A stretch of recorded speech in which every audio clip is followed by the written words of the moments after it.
Are you looking for a solid f2.8 zoom lens for your Sony full frame system? Well, today I have the Sigma 24-70 f2.8 zoom lens for your Sony E Mount system. Is this lens a great budget alternative to the Sony 24-70 G Master? Let's find out. So today we're going to be talking about the Sigma 24-70mm f2.8 lens. This lens is a full frame lens that gives you a f2.8 aperture. Let's go ahead and take a tour of this lens. First off, it does come with a nice lens hood that is to help block some of the flaring that could come into this lens. This thing is a huge 82mm filter thread. So you'll need some huge ND filters if you're gonna be using this thing for video. So it does have a zoom ring, which does cause the lens to extend. It also has a locking switch. So you can lock this lens at 24mm, and then with just a slight turn, it unlocks and it extends. It also has a focus hold button along with an autofocus manual focus switch. And this lens is an art lens. That is the top of the line photo lens that you can get for your Sony full frame cameras. Now this lens comes in at $1,100 US. It is about half the price of the Sony G Master lens, but does it give you the same image quality? Well, I can tell you after using this lens for about 2 months now, the image quality is very, very good. I've never used the GM lens, but I can tell you that the quality coming out of this lens is super fantastic. It gives you good creamy bokeh at the 70mm focal length. It does have great image quality, even at the shortest end of 24mm. Now the build quality of this lens is really good. I mean, this thing is built like a tank. It is a heavy piece of equipment. I can tell you that it does feel very premium due to its weight. It's got the focus ring, which is very smooth. It's very smooth when you operate it. Being able to switch between manual focus and autofocus is super helpful, especially if you're trying to get something in focus and you're just having a little bit of trouble with that autofocus system. Flip it into manual focus, use the ring, dial it in just right. This lens hood is really big, as you can see when I attach it to the lens.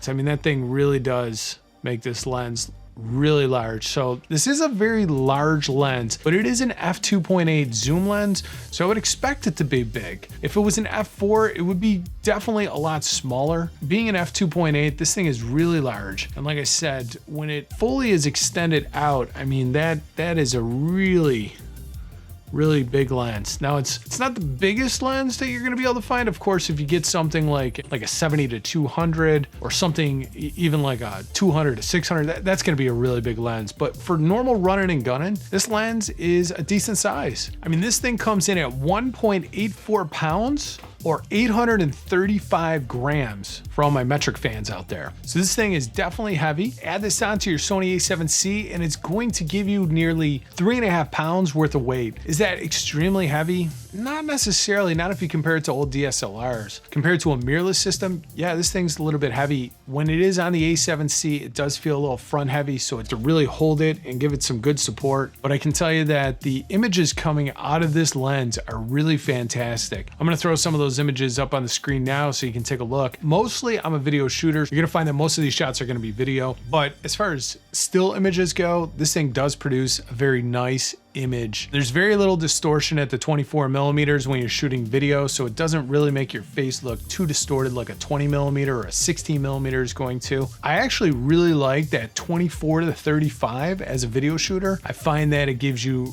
really nice facial features. I prefer the 35 a little bit more, so a lot of times when I'm doing these talking head videos, I'll throw this on there and I'll set it to 35mm at that either an f2.8 or an f4. It will look absolutely fantastic. Right now I am shooting on the Sony 20mm, but I do have it cropped into APS-C mode, so I'm at 30mm right now on this lens, and I'm using my Sony a7C. If you're not going to have anything in your background or you're not worried about doing bokeh in the background, this lens is an excellent choice as a great budget alternative to the G Master lens, and it's going to give you pretty close to the same image quality. So from all the videos that I've watched, all the research I've done, the G Master lens is a touch above this lens, but I don't think it's twice as good as this lens. So that's why when I upgraded to the full frame system, I skipped the G Master lens and I went with this lens because this lens gave you a really good image quality at a great price. So bang for every buck, this lens, in my opinion, performed better than the G Master lens. Now, maybe if Sony releases an update to those G Master lenses and those original G Masters go down,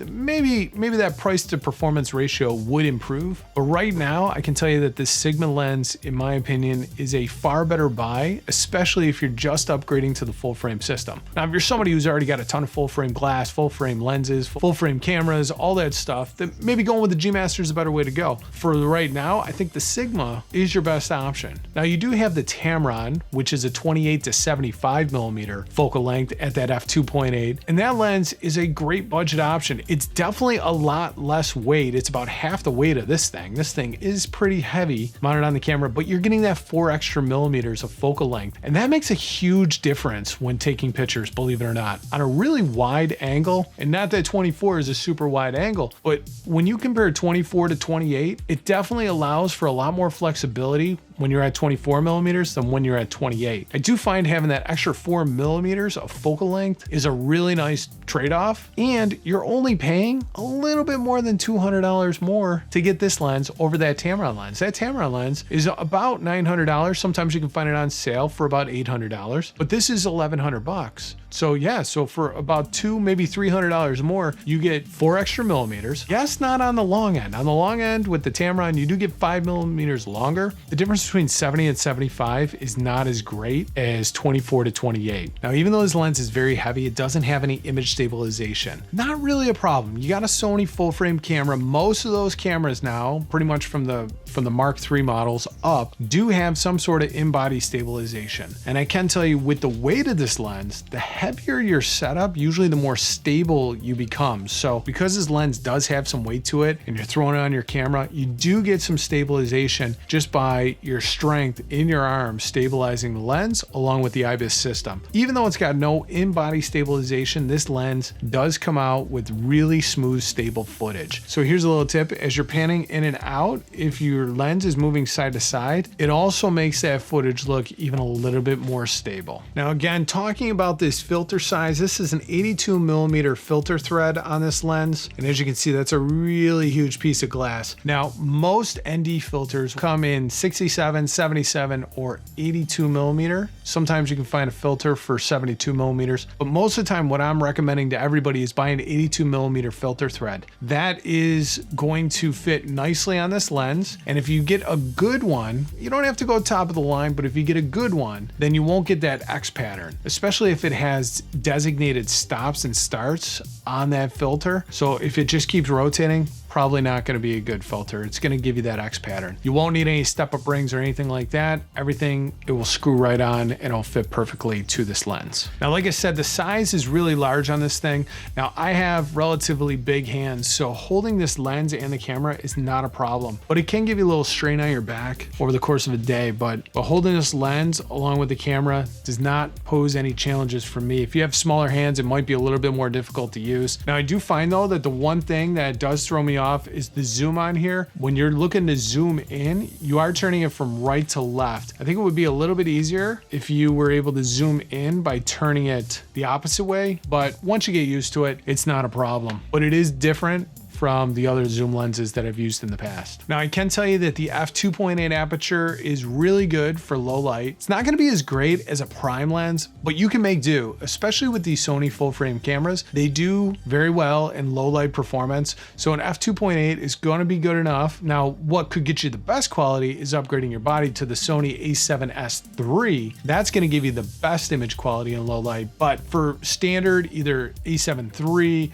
or a7C or a7R4, this lens is going to do good enough in low light to be able to capture some good images, especially for video. For photography though, you can always slow down your shutter speed and take longer exposures. This lens is going to work perfectly fine in low light. If you're looking for video, then it could be a little bit more difficult. Now, for extreme low light, I wouldn't recommend this lens. I would definitely recommend getting a prime lens that either goes down to a 1.8 or even a 1.4 and get one of those G Master lenses. That's going to give you even better low light performance. Don't forget, with an f2.8 aperture, you're gonna use higher ISO. So more than likely, if you're shooting video in low light, you're probably not gonna wanna have a picture profile on. Like right now I have the HLG3 on. The way I do expose it almost 2 stops over. In low light, you're not gonna wanna do that. I would recommend either no picture profile or PP1, which is your standard movie profile, and go ahead and just expose that naturally. Now, where does this lens shine? I'll tell you, at a 24mm focal length, it's really good for talking head videos. I even don't mind that 35mm focal length for a talking head video as well. That 35mm, I just find that to be a premium